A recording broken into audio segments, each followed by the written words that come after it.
Stu, seems you are safe and dry and reasonably warm, so God bless. We're happy to see that. How's it going down there?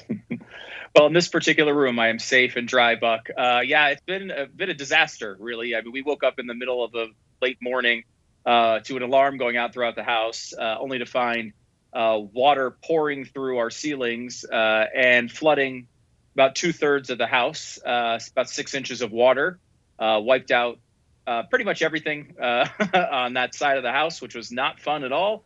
I like an idiot was bailing water out of doors and trying to play hero, only to find out that this is going to be a complete. I mean, the next 6 months of our lives are going to be terrible. I keep coming back to the idea, though. At least it is warm. We still have electricity, which is much more than most people can say around our area. So, you take the blessings where you can find them. But I'm pretty pissed off at the moment.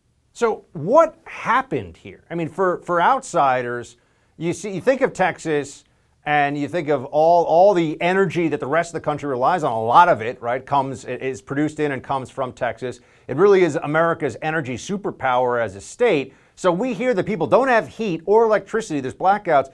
Is this just a function of what is truly unforeseeable weather, Stu, or is there a real blame to go around here for the folks that are in charge of what I believe is the only electric grid that is not under any federal regulation? It's actually just the state of Texas in charge.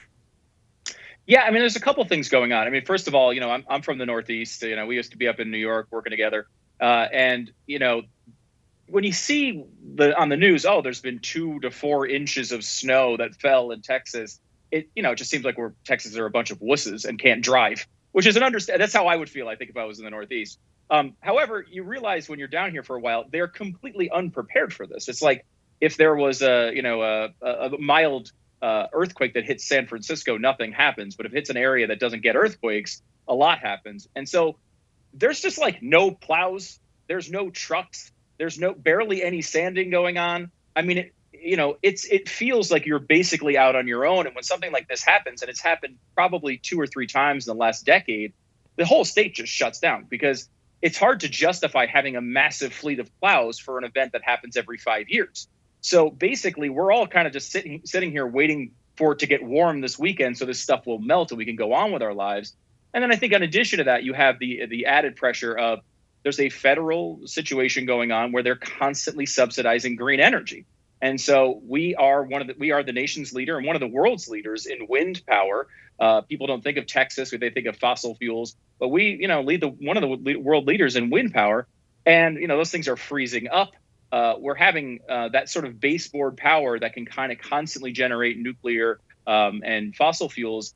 That is a big part of our equation, but increasingly it's wind power.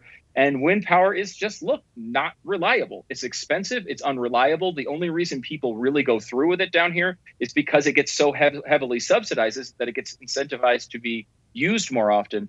But at the end of the day, when you get to a situation like this, when you really need it, it's not a reliable source of energy. I think everybody knows that. But we are just, it's an expensive price to pay to signal your green virtue here. And people are paying with their lives down here.